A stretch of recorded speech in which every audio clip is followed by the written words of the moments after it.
The Bank of Korea will set the key interest rate for this month on Thursday. It will also release its new growth outlook for the Korean economy, and the governor will hold a separate session on why the country's inflation rate is running so low. Our Hwang Ji-hye has a preview.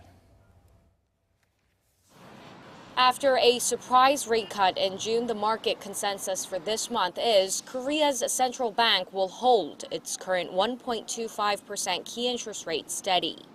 As the Bank of Korea gears up for a monetary policy meeting scheduled for Thursday, analysts say the central bank has never lowered the key rate for 2 straight months. They add the BOK will want to take time to gauge the impact of a government stimulus package announced late last month. But when the timeline is expanded to the end of the year, there are lingering expectations for another rate trim. While the country's main growth engine, exports, have dropped for a year and a half, experts say several uncertainties, including the recent agreement between Korea and the U.S. to deploy an advanced missile defense system to Korea, continue to threaten the country's growth.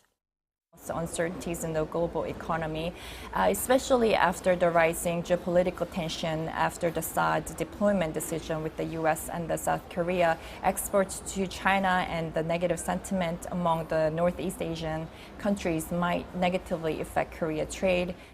And with major economies like Japan gearing up for more monetary easing in the wake of Britain's decision to leave the EU, experts say it's unlikely that Korea will keep its own rate unchanged.